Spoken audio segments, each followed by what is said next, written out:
Voilà. Bon, bah, écoutez, je crois que vous me voyez tous.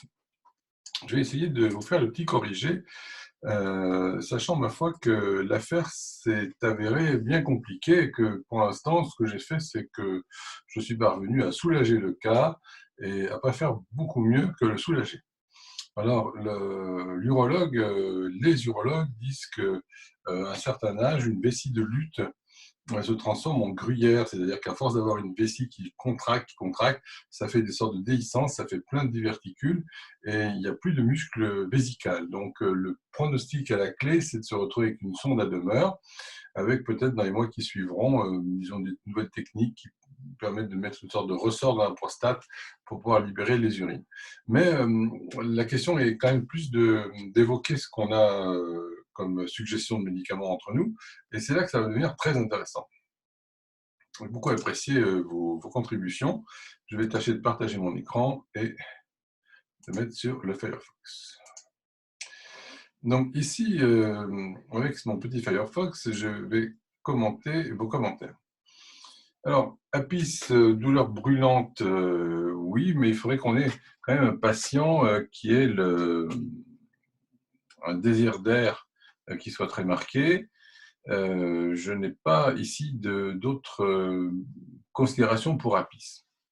Ici, comme bien souvent, vous avez tendance un petit peu à répertoriser les symptômes sans prendre, je dirais, le recul nécessaire pour essayer de se dire qu'est-ce qui s'est passé, devant quoi je suis. Le premier médicament a bien fonctionné et ma foi, euh, je vais essayer de voir. Oh, il ne faut pas que je vois les troisième années et plus qui ont trouvé. Alors, Iociamus. Alors, commotion cérébrale, c'est pas une idée idiote parce que finalement, on peut aller voir aussi ce qu'il en est de la commotion cérébrale qui a existé.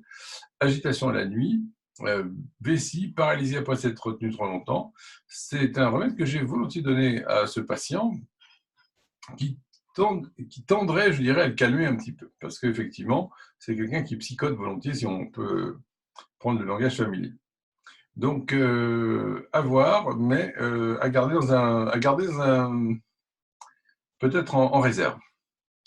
Alors, ensuite, le médicament est magnifique, le bois de rose, c'est très joli, mais pour l'instant, on est en train de faire un exercice d'homéopathie en grandeur réelle, parce que vous voyez que je patauge dans la semoule sur ce cas. Après, je vous ferai des cas tout beaux, bien huilés, mais l'idée, c'est que vous voyez comment on se comporte quand on n'a pas grand-chose à se mettre sous la dent. Alors, la première qui trouve le médicament que j'ai prescrit, c'est Annick, parce que elle a compris ici le point important, c'est la suite de sondage, c'est-à-dire que cette irritation de la vessie, parce qu'elle était sondée longtemps, correspond vraiment très très souvent à Staphylococcus aureus. Vraiment, c'est le premier médicament à donner. Des personnes qui font des complications parce qu'il y a eu un sondage, pensez à Staphylococcus aureus, c'est un super classique. Les brûlures après la miction, la pollakiurie, voilà, et l'espèce de contrariété, voilà. Non, c'est vrai qu'il y a une tendance à faire le vieux dictateur, hein, quand même. Hein, il ne supporte pas qu'on ne s'occupe pas de lui, etc. Donc, Staphylococcus aureus, c'était bien pour calmer le jeu. Et c'est là qu'atterrit sur Émile, qui me propose Rustoxicodendron. Et ce qui s'est produit, c'est qu'après que j'ai donné Staphylococcus aureus, ça a très bien fonctionné pendant une semaine. Ça a commencé à rechuter, j'ai renouvelé le médicament, et là, il n'y a pas eu pour une deuxième fois, et si, il y a eu de l'effet, mais ça n'a pas été glorieux. Donc là, je me suis dit, oulala, ça ne fonctionne pas non plus, et Rustoxicodendron est un médicament que je donnais ensuite, qui a échoué aussi, après que mon médicament numéro 2 ait lui aussi échoué. Donc, Staphylococcus donné lors de l'hospitalisation, produit un très bon effet, il va beaucoup mieux, il rentre, et c'est là que ça devient intéressant, parce que après qu'il soit rentré, on s'est retrouvé dans une situation où le jour où il rentre, il passe un appel, oui, la clé de mon machin n'est pas là, comment ça se fait, il y a ci qui manque, il y a ci qui n'est pas là, que dois-je faire, machin. Une sorte de tourbillon.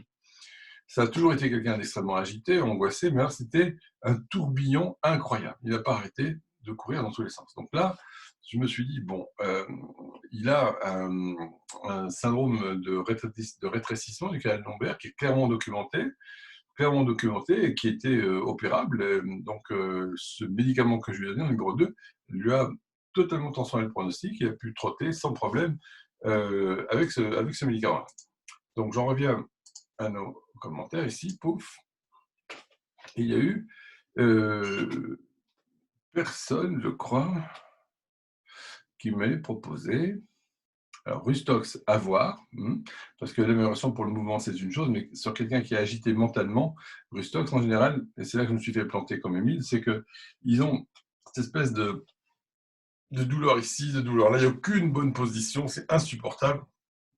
Quand il y a une angine, la douleur est amplifiée la nuit parce qu'on peut plus se distraire en bougeant. Ça, c'est plus Rustox. Ici, on est en présence, je pense, d'une agitation qui est mentale et qui est très ancienne chez lui. Donc, Rustox a échoué. Après que celui que je cherche à vous faire trouver, elle est partiellement très bien soulagé aussi, avant que ça échoue. Alors, voyons la suite. Vous avez donné, ah oui, Émile a donné une très bonne répertorialisation, mais mécontent, contrarié le soir, moi, j'ai jamais dit ça. Mécontent, contrarié, il y a plein de remèdes. Contrariété après, c'est trop général. Et bon, ce sont des. Émile, tu as tendance à faire trop de, comment dirais-je, de confortation, à trop te conforter en prenant des rubriques qui vont dans ton sens. Alors voilà, arsénicome album qui fait partie aussi des très possibles diagnostics chez un homme âgé, qui est très méticuleux de ses petites affaires, qui doit être rangé ici, etc., etc. Mais arsénicome, à ce jour, a toujours échoué chez lui, mais toujours, toujours, toujours. Donc, on se réserve aussi Iosiamus d'un côté, arsenic de l'autre. Je prends note de vos suggestions, qui sont très défendables. Si on regarde arsénicum, je ne fais pas l'extraction, mais c'est très bien vu aussi de penser à arsénicum album. Mais je vais lui donner, avant que je ne m'absente, ça ne lui a jamais fait d'effet miraculeux. Pourtant, beaucoup de signes font penser à arsénicum. Alors, les 3 remèdes d'agitation de Nash, bien sûr, le trio infernal, aconite, arsenic, rustox, miction fréquente la nuit, arsenic, peur d'être seul, etc. Ok, mais arsenic n'a jamais fonctionné. Johan qui commence à nous faire des belles petites répertorisations, je pense que ce n'est pas idiot du tout de penser à l'icopodium non plus, parce que l'envie d'urine anormale la nuit, on a quand même l'icopodium au 3e degré, voilà, c'est très bien, la douleur brûlante après la miction, l'icopodium, etc., etc. Donc, c'est une très bonne idée, Johan, de proposer l'Icopodium. Je le garde pour peut-être dans quelques jours, si jamais je vois qu'il n'y a rien qui fonctionne. J'avoue que j'irai essayer là-dedans parce que, comme je le connais, il y a une tendance à un petit peu brosser dans le sens du poil et à donner raison au dernier qui a parlé. Et à cause de ça, je pense qu'il faut quand même très certainement penser à l'Icopodium. Ce n'est pas une sottise. Annick, du coup, qui revient après Staff, oui, bien sûr, et le remède qui agit sur le canal étroit. Oui, vous êtes tous partis sur des médicaments compliqués, mais personne ne l'a donné. Bon, ok. Si, il y en a un seul qui l'a trouvé, ouais, il me semblait bien qu'il y en avait un, c'est Olivier qui l'a trouvé. Regardez comme il a raisonné. Il a dit, si je me trouvais dans cette situation, je proposerais aconite. Eh oui, aconite parce que il couvre très très bien cette agitation mentale, la miction brûlante, la pollacurie, la sensation de pression qu'il n'a pas décrite mais qu'il devait avoir, l'effroi, exactement, chercher les repères, symptômes cérébraux du personnage, voilà. Relation directe avec le canal, pas carpien, mais avec le canal lombaire. Si jamais j'ai dit carpien, je vous prie de m'excuser. Douleur déchirante, etc. Voilà. Donc là, c'est pas mal du tout, et c'est ce que j'ai donné avec aconite, je crois, 50 ou 100 000. 100 000, j'ai donné. Mais ma foi, il ne s'est produit qu'un résultat très très bon après la première dose. Il a été calmé, on a renouvelé, il a été calmé, on a renouvelé, ça n'a plus fonctionné. Donc là encore, ça pue, et du coup, j'en suis ici à vous dire que moi aussi, j'ai des échecs, dans des cas, il est vrai, un petit peu foireux, mais on doit tous être préparés à affronter nos échecs. C'est vrai que l'ambiance actuellement à la maison n'étant pas terrible, je vous donnerai des nouvelles un petit peu plus tard. Donc, aconite est une très très bonne idée, Olivier. En tout cas, moi, c'est ce que j'ai fait et je suis bien content. Didier, qui est très minimaliste, mais qui se débrouille bien, c'est un avec Acousticum, le complémentaire. Mon père n'a rien de quelqu'un d'indigné, dans le sens, comment dirais-je, l'injustice n'est pas, je pense, un moteur chez lui. Anne nous vendait aussi Causticum, et voilà, le canal lombaire étroit, l'émission la nuit, et surtout cet aspect extrêmement, je dirais, possessif et assez odieux pour dire les choses avec les proches. Il y a quand même Calicar, vous connaissez la rubrique, et qui est une caractéristique de Cali. Donc, je vais lui donner Cali, qui n'a strictement rien fait, ou du moins, je n'ai pas de nouvelles, parce que moi, pour vous dire la vérité, j'ai pris mes clics, mes claques, et je me suis cassé. Donc, JPS, que je salue aussi, pour le troisième remède, Rustox Causticum, bien vu, bravo, tous deux pour les problèmes, donc Causticum pour le psychisme. Il est possible qu'il ait été aggravé par l'histoire de l'injustice, il est possible que Causticum aille bien. Cependant, si tu veux, JP, la chose qui me fait réserver de lui donner Causticum, c'est qu'il n'est pas droit dans ses bottes du tout, au contraire, il y a un côté quand même très, très louvoyant, on va dire, chez lui, et je ne peux pas envisager Causticum. Vraiment, pour moi, ça me semble être une très grosse contre-indication sur le plan mental. Lycopodium que Johan nous revend très bien, ma foi, on le mettra dans un coin, et qui nous sort ses rubriques, très bien. Olivier, que je félicite encore, parce qu'en tout cas, vous voyez, là encore, vous ne pensez pas assez souvent à Aconite, qui est un merveilleux remède d'état chronique. Lise, que je salue, Arnica, c'est pas une bêtise non plus, c'est ce qu'il aurait fallu probablement donner après ça, et j'ai pas eu l'occasion de le faire. Arsenicum aussi, Causticum, très bien, rien à redire. Eva Louise, la version d'Olivier, voilà, très bien, un petit coup d'arnica, pouf pouf, ça aurait été très bien. Voilà, Staphylagria, très très bien. Eh bien écoute, Eva Louise, c'est pas pour dire, mais tu cartonnes gravement, et je te félicite pour ta très très belle contribution. Olivier, qui persiste et qui signe, ce qui est très bien.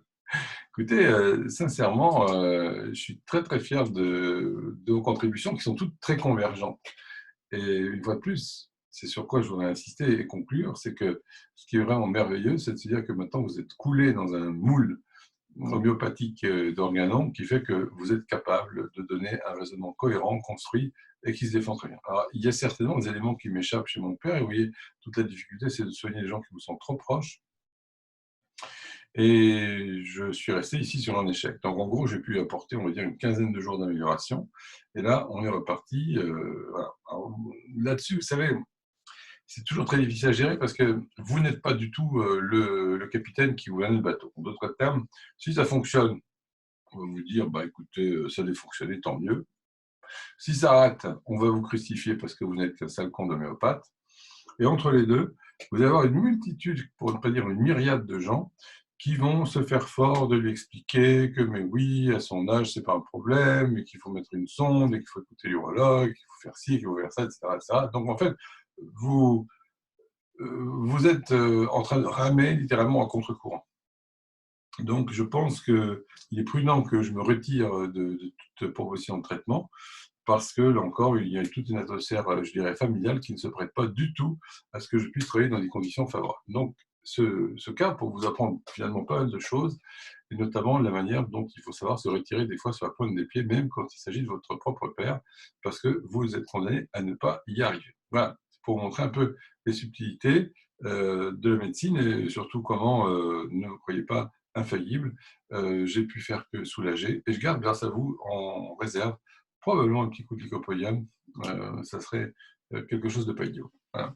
Je vous donne rendez-vous pour le quiz suivant, sans problème, je vais vous faire quelques petits cas cliniques. À tout bientôt les amis, merci de votre participation.